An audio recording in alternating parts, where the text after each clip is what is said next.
Selamat datang dan bertemu kembali dengan saya. Kembali kita akan mempelajari atau belajar lagi tentang metodologi penulisan karya ilmiah dan tugas akhir. Nah, hari ini kita sudah memasuki pertemuan kelima, yaitu membahas tentang landasan teori. Tapi sebelumnya saya mau sampaikan bahwa saya sudah melakukan atau mengkoreksi tugas-tugas yang Anda sampaikan untuk membuat satu latar belakang, berikut identifikasi masalah, rumusan masalah, sampai kepada sistematika penulisan. Eee, kita harus membahas, mengulasnya, tetapi tidak hari ini. Di pertemuan selanjutnya saya akan mengulas khusus untuk, apa namanya, latar belakang atau bab satu khususnya yang sudah disampaikan.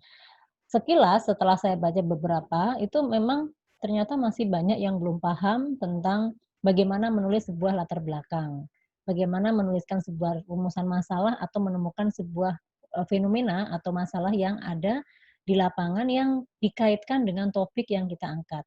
Nah, di pertemuan selanjutnya nanti kita akan bahas satu persatu dan memang harus, diperbaiki karena untuk membuat suatu proposal itu harus menuliskan latar belakang yang sesuai dengan fenomena atau masalah yang sedang, terjadi di lapangan atau di perusahaan saat ini. Baik, untuk hari ini kita akan lanjutkan pertemuan kita dengan membahas, landasan teori. Landasan teoritis ini biasanya disampaikan di bab kedua. Nah, seperti outline yang disampaikan sebelumnya, di bab 2 itu kita memiliki 2 subbab bahasan, yaitu landasan teori dan juga, penelitian terdahulu. Jadi ada referensi atau teori-teori kajian dari teori atau buku-buku, textbook yang kita pakai biasanya salah satunya, dan juga membahas tentang bagaimana menuliskan referensi atau kutipan-kutipan dari penelitian terdahulu yang diangkat dari jurnal. Jadi untuk peserta perkuliahan hari ini, Anda harus, mulai saat ini sudah menyiapkan referensi beberapa buku dan juga jurnal-jurnal, minimal 3 atau 4 jurnal yang akan dituliskan, yang akan dituangkan di bab 2 nantinya dalam sebuah proposal. Nah, tapi saya tekankan bahwa di sini buku atau referensi buku-buku rujukan tersebut, itu adalah buku yang sesuai dengan topik-topik bahasan yang akan kita angkat ke dalam sebuah judul penelitian. Baik, sasaran dari pembelajaran hari ini adalah, setelah kita belajar landasan teoritis, yang pertama, mahasiswa mampu mencari sumber informasi guna penyusunan tulisan atau menyusun sebuah proposal atau tugas akhir ya. Jadi, teman-teman peserta perkuliahan ini, harus mengumpulkan yang tadi saya sampaikan, buku-buku sebagai sumber informasi atau referensi, karena buku-buku tersebut akan dituliskan, dituangkan sebagai landasan atau teori-teori dasar, konsep-konsep yang akan mendukung tugas akhir atau topik yang Anda angkat. Itu yang pertama. Yang kedua, setelah Anda mengumpulkan tulisan, buku-buku tersebut, Anda akan menuliskan mana yang sesuai. Tidak semua buku referensi yang kita pakai itu diambil semuanya. Tentunya adalah teori yang mendekati atau teori yang sesuai dengan kebutuhan penelitiannya. Contohnya, minggu lalu kita sudah mengangkat kasus atau contoh tentang, penelitian atau topik tema pemasaran, manajemen pemasaran. Berarti kita butuh buku-buku yang berhubungan dengan manajemen pemasaran. Bisa dari Kotler, dari Shimamura, dari, apa namanya, Keller, atau dari penulis-penulis Indonesia kan banyak sekali, atau dari Renal Kasali, atau dari, Kertajaya dan sebagainya. Itu semuanya buku-buku yang sesuai dengan kebutuhan untuk penelitian manajemen pemasaran atau marketing. Begitupun kalau misalnya berhubungan dengan komunikasi atau berhubungan dengan kesekretarisan, berarti kita menggunakan buku Lianggi, terus Don Bosco, Sudarmayati, buku-buku komunikasi yang lainnya, terus, dasar-dasar pelayanan prima, Ate Barata dan sebagainya, itu kita kumpulkan semuanya. Jadi memang banyak buku yang harus disiapkan. Nah, yang berikutnya yang kaitannya dengan penelitian terdahulu atau jurnal, itu kita mahasiswa juga nantinya akan bisa merangkum, bisa menuliskan sebuah ringkasan dari sebuah jurnal yang akan dituangkan, yang akan dimasukkan atau disisipkan dalam penelitian kita, karena mendukung bahwa penelitian yang kita angkat atau penelitian yang kita tulis itu sudah pernah dilakukan, walaupun bukan sama, tetapi tema-tema yang setipe atau serupa itu sudah pernah diangkat dan itu akan mendukung penelitian Anda gitu. Nah, itu adalah tujuan dari nanti kita belajar, bagaimana membuat atau mengumpulkan atau menuliskan sebuah, teori atau landasan-landasan konsep-konsep, dasar yang melatar belakangi atau yang mendukung penelitian kita. Nah, tetapi untuk hari ini kita hanya fokus kepada referensi buku saja. Untuk jurnal itu ada, kita akan bahas besok ya, di pertemuan selanjutnya, tetapi hari ini fokus kepada buku-buku referensi yang akan kita pakai. Baik, kita akan jelaskan di sini ya, saya jelaskan lagi, saya ulang lagi, outline landasan teori, yaitu ada dibagi dua, tinjauan pustaka dan penelitian terkait. Yang dimaksud tinjauan pustaka tadi adalah yang tadi saya sampaikan bahwa penelitian ini harus berdasarkan merujuk pada pustaka. Pustaka itu adalah buku-buku referensi.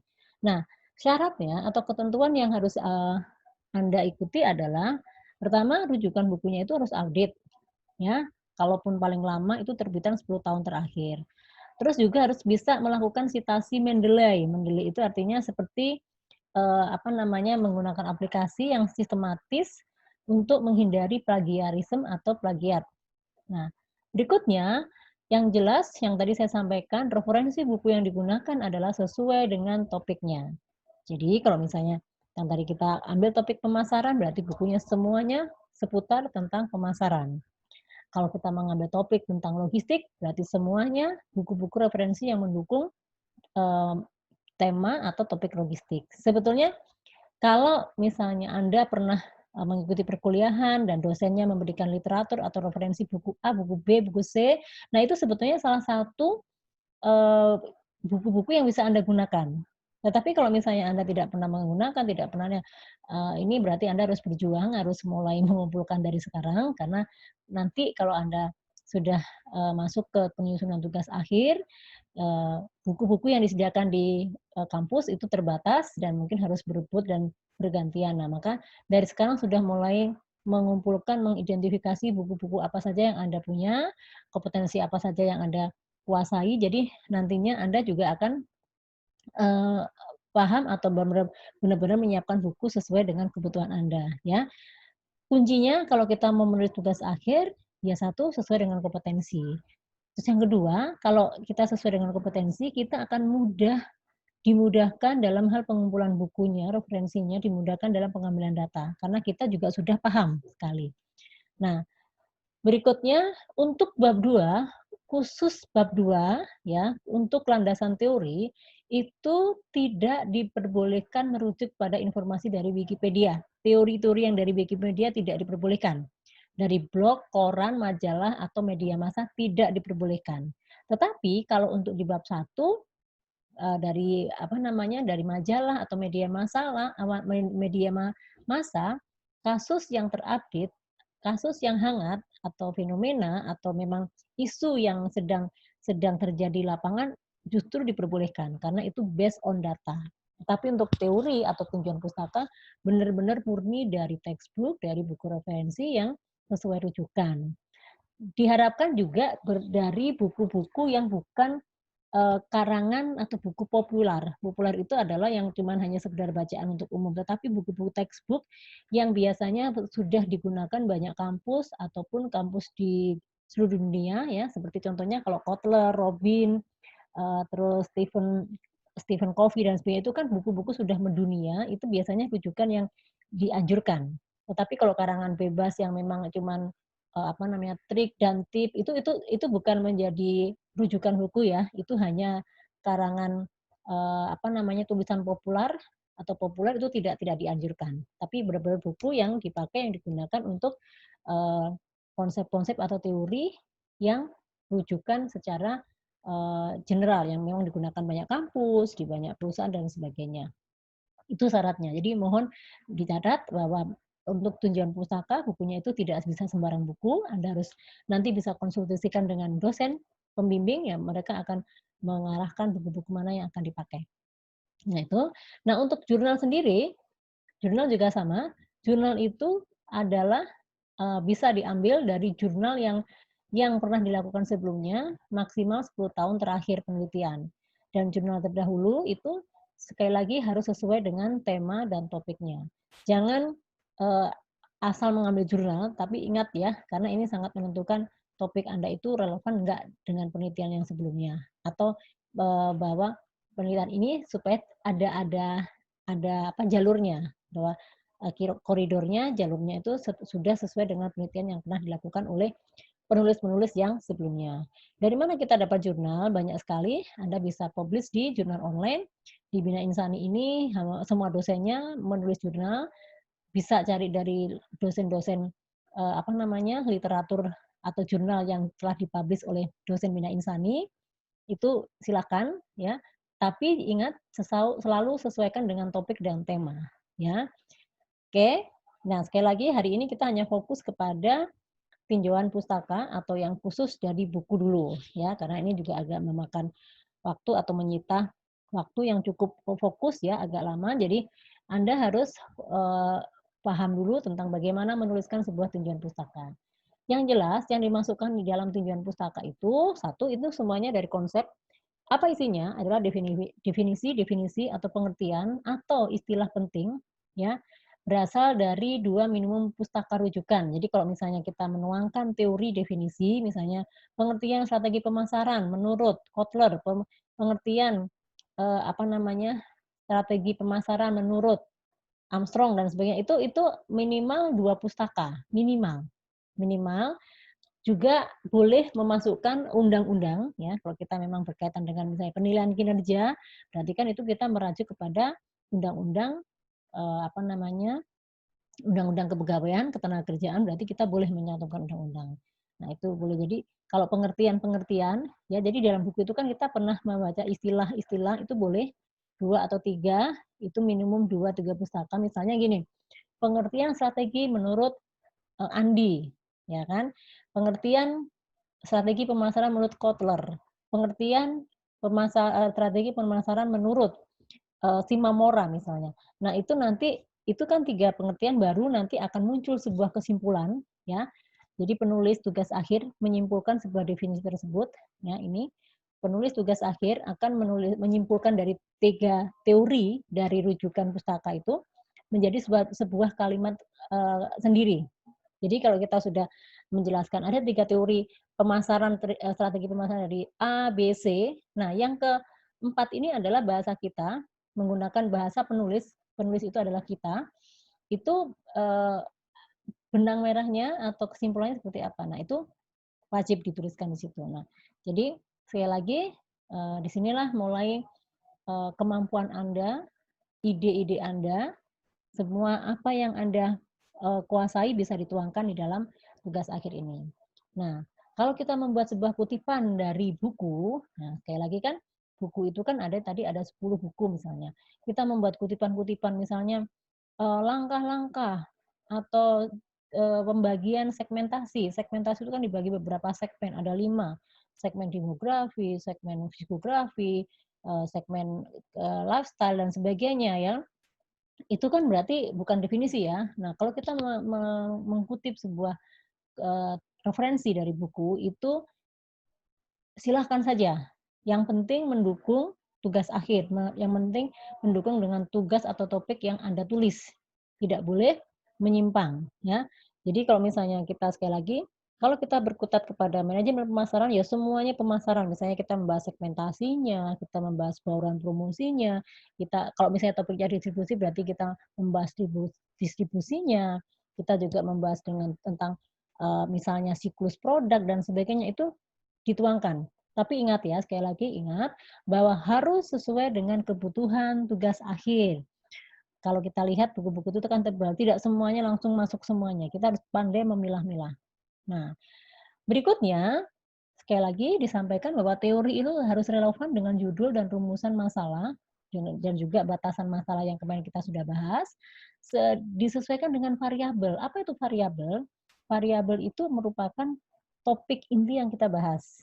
Misalnya, ya variabel itu misalnya gini, kita supaya tidak membingungkan, membiaskan Anda, misalnya kita ngambil topik tentang strategi pemasaran.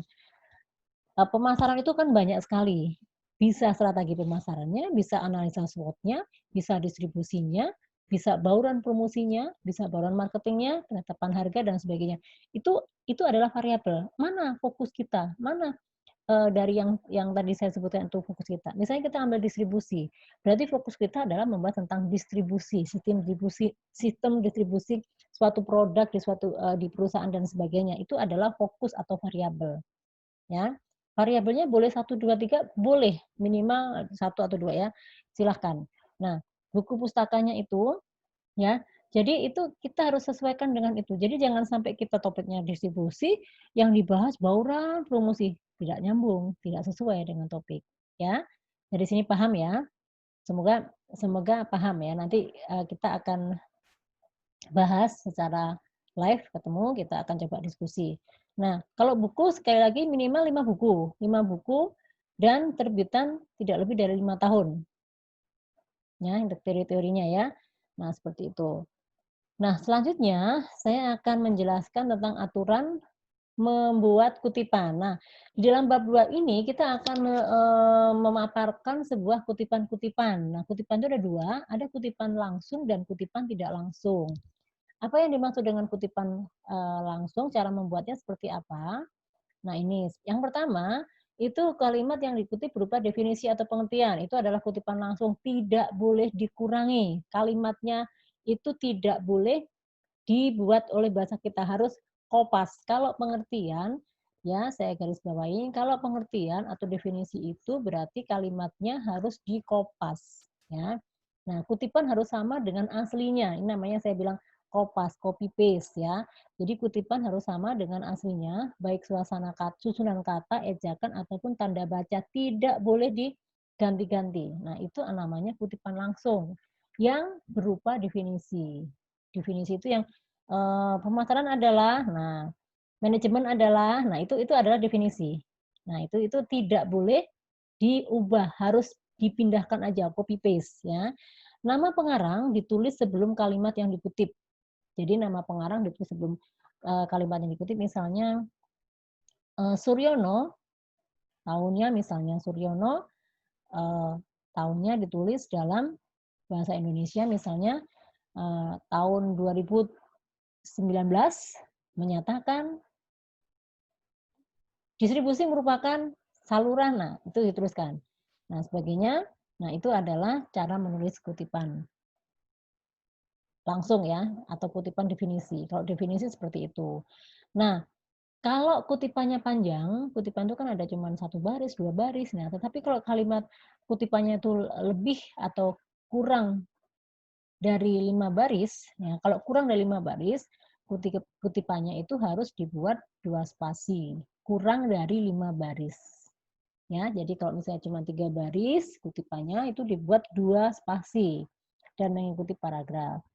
Tetapi kalau misalnya lebih dari 5 baris, dibuat 1 spasi. Ini contohnya ya. Nah, ini adalah contoh kutipan yang sudah mengikuti Mendeley, ya. Semoga teman-teman nanti bisa belajar lagi melihat bagaimana mengutip dengan cara Mendeley. Jadi aplikasi Mendeley itu adalah biasanya namanya akan keluar di belakang secara otomatis seperti ini. Ya, nanti kita akan ada waktu ya mencoba, tapi mudah-mudahan bisa bisa kita praktekkan bagaimana cara mengutip Mendeley, tapi setidaknya teman-teman juga sudah belajar waktu di perkuliahan aplikasi komputer, itu adalah bagaimana mengutip sebuah kutipan melalui aplikasi Mendeley. Nah, ini ada contohnya. Nah, kalau kutipan bahasa Indonesia seperti apa? Penulis itu atau pengarang buku itu bisa seorang, bisa 2 orang, bisa 3 orang atau lebih. Nah, kalau misalnya penulis itu hanya 1 orang, ya cukup dinamakan ini. Tapi ingat, ke dalam kutipan, nama yang dituliskan bukan nama lengkap. Ya, misalnya saya Kristiana Widiawati, yang muncul, yang tertulis adalah Widiawati, adalah nama belakang.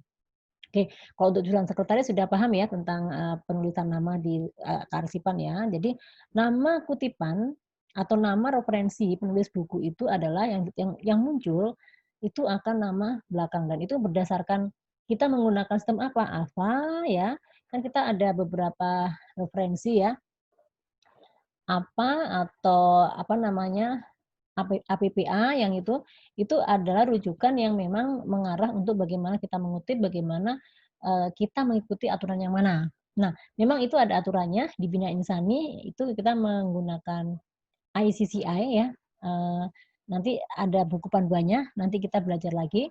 Yang digunakan adalah berdasarkan ICCE ya, itu sudah yang terbaru. Kalau yang tahun lalu kita masih menggunakan apa.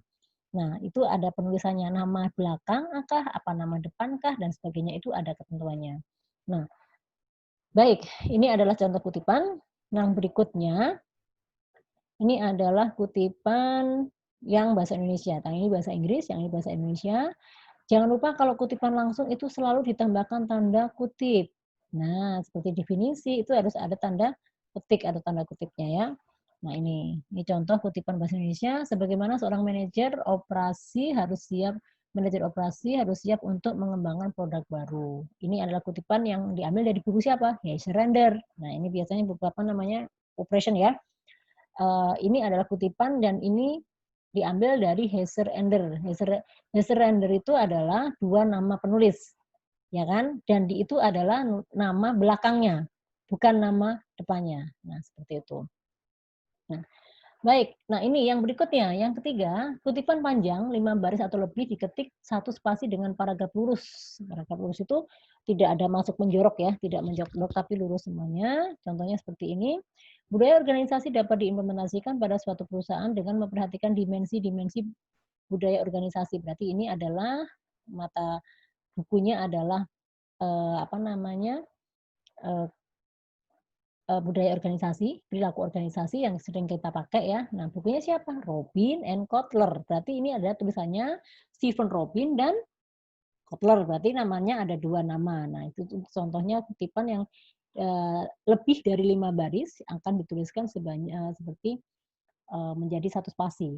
Mohon maaf ini ya, karena ini PPT, kita tidak bisa menampilkan secara contoh real, tapi nanti di pertemuan-pertemuan berikutnya kita akan memberikan contoh lengkap dari bab 1 sampai bab 5. Nah, yang berikutnya ini adalah jika sumber kutipan merujuk kepada sumber lain, artinya gini, merujuk pada sumber lain itu artinya kan di buku itu kan tidak selamanya misalnya pengarangnya Yanto gitu kan, nggak selamanya yang di dalam buku itu adalah semua tulisan Yanto, tetapi Yanto sendiri mengutip dari buku orang lain. Ya, misalnya mengambil dari Kotler gitu misalnya, menurut Yanto dalam Kotler ya, salah terbalik ya, yang betul adalah menurut Kotler dalam Yanto. Artinya apa? Yanto mengutip bukunya Kotler. Jadi menurut Kotler dalam Yanto, ya artinya Yanto ini menuliskan definisi atau kutipan dari bukunya Kotler. Nah, itu cara menulisnya seperti itu. Seperti contoh di bawah ini, ya. Jika sumber kutipan merujuk ke sumber lain, maka sumber kutipan adalah tetap sumber yang digunakan pengutip. Tetapi dengan menyebutkan siapa yang mengungkapkan pendapat tersebut. Jadi tidak boleh kalau di dalamnya itu Yanto mengutip bukunya Kotler, terus langsung menurut Kotler, tidak boleh. Karena kita mengambil kutipan itu dari bukunya si Yanto. Nah, ini contohnya ya. Contoh, sebuah perusahaan meraih keunggulan kompetitif dengan menciptakan suatu rantai nilai, value change. Menurut siapa? Menurut Mikhail E. Porter dalam Make, Load, and Sell. Artinya, yang punya buku itu adalah Make, Load, and Sell, tapi Make, Load, and Sell ini adalah mengutip kalimat ini, dia mengutip dari bukunya Michael E. Porter. Nah, itu contohnya ya. Jadi, mungkin saat ini masih agak sedikit bingung ya, teman-teman masih bingung, tapi nanti kalau sudah, sudah praktek, mulai. Nah, nanti kita bisa diskusi bersama-sama. Ini adalah aturan membuat kutipan langsung. Nah, bagaimana cara membuat aturan penulisan kutipan yang tidak langsung? Tidak langsung itu adalah biasanya kita bisa merangkum, kita bisa mengkutip beberapa poin, kita nggak usah masukkan kopas, kita mengambil poin-poinnya saja. Itu adalah aturan membuat kutipan tidak langsung. Nah, ini adalah contoh-contohnya. Ini contoh teknik penulisan kutipan tidak langsung berdasarkan ketentuan bagaimana di atas ya. Contoh kalimat yang diubah parafrasenya, artinya ada pendapat dari suatu penulis atau pengarang, tapi kita bisa mengubah menjadi lebih sederhana atau lebih simple sesuai dengan bahasa kita. Misalnya gini, kalimat aslinya seperti ini, manajemen harus waspada terhadap tambahan keunggulan yang dapat dicapai dengan mengkaitkan rantai nilai perusahaan ke rantai nilai organisasi lain. Kaitan seperti ini dapat menghasilkan suatu sistem interorganisasional. Ini adalah kalimat asli yang ditulis oleh McLeod and Shell. Terus perubahannya kalimat parafrasenya, ya. Jadi namanya McLeod Junior dan Josh P. Shell. Yang dimasukkan nama belakangnya adalah McLeod dan Shell. Sekali lagi, semua sumber referensi itu selalu dituliskan nama belakangnya. Nah, gimana perubahannya menjadi suatu kalimat yang mudah dipahami, yaitu seperti ini. Tetap menuliskan nama pengarangnya, tapi dengan menyusun bahasa kita.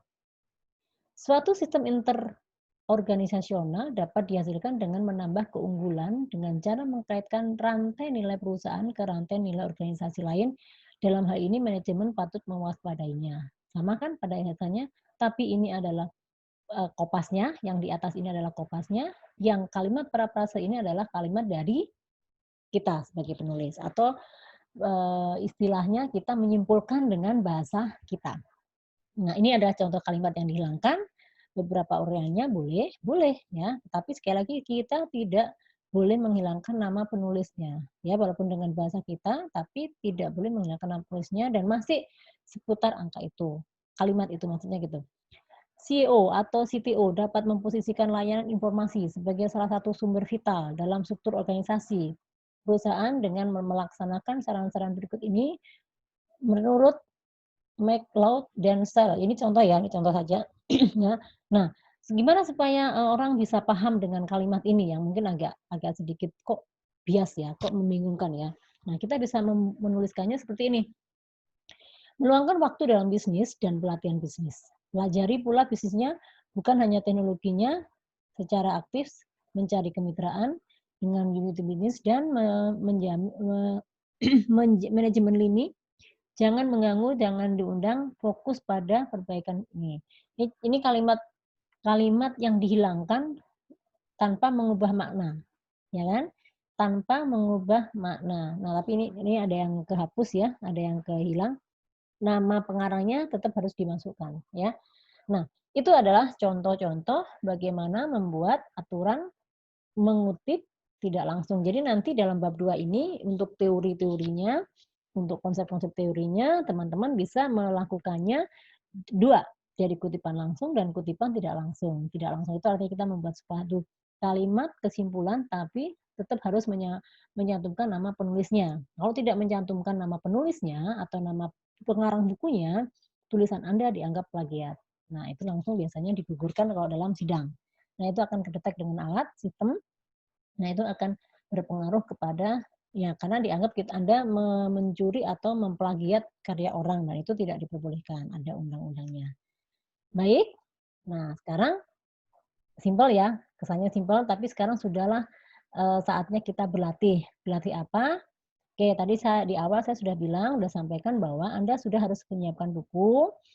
Dan mohon maaf ya, karena memang perkuliahan metodologi penulisan karya ilmiah ini adalah memang seperti kejar tayang, karena Anda harus dituntut harus membuat bab demi bab secara berurutan. Ya. Kita sekarang berlatih, Anda harus membuat Anda harus menyusun sebuah kerangka teori, landasan teori tepatnya, Khusus untuk referensi dari buku. Buku apa yang Anda tulis, kembali kepada tugas yang kemarin Anda susun, judulnya apa, latar belakangnya apa. Nah, di situ Anda harus menyampaikan, apa namanya, menyantumkan teori-teori yang harus dikembangkan di bab 2 ini. Hari ini kita hanya berlatih itu, tapi nanti ke berikutnya kita langsung belajar bagaimana mengutip sebuah jurnal, ya. Untuk pertemuan berikutnya, mohon disiapkan jurnal untuk sementara ini cukup 2 jurnal saja yang relevan dengan topik judul TA Anda. Nanti kita akan bahas, saya juga akan memberikan contoh jurnal, cara mengutipnya seperti apa. Nah, supaya Anda akan lebih memahami. Untuk saat ini mungkin 2, sekali lagi 2, tapi nanti pada saat ada tugas akhir, Anda harus mencantumkan, jurnal lebih dari 2, 5, 10 boleh. Termasuk referensi hari ini mungkin cukup 3 buku saja, ya, yang penting Anda paham dulu, nanti pada saat Anda menyelesaikan proposal, ya, jadi Anda sudah, melakukan menabung ya, mencicil dulu sekarang ini 3 buku, nanti setelah UTS kita lanjutkan sampai benar-benar jadi proposal yang memang layak maju ke tugas akhir yang sebenarnya. Oke, baik. Kita akan kembali ke kampus. Tugas akan dikumpulkan besok karena ini sudah malam, tapi tolong dipersiapkan. Mohon maaf kok ada kesan kok tugasnya banyak. Iya, tugas akhir semua prodi, semua jurusan akan mengalami hal yang sama karena memang eh, tugasnya itu terkait dengan tugas-tugas sebelumnya.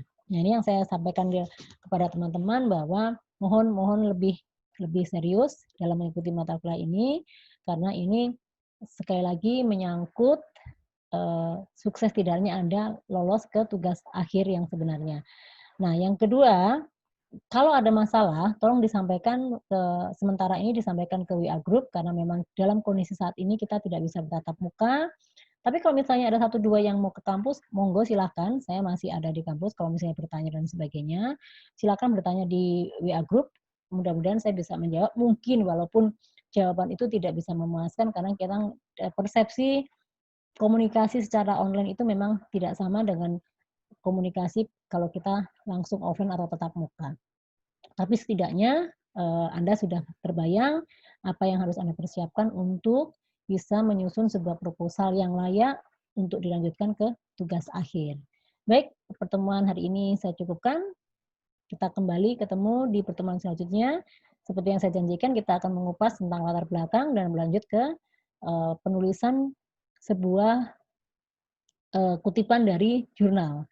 Makasih atas perhatiannya, tetap semangat dan selamat mengerjakan tugas. See you.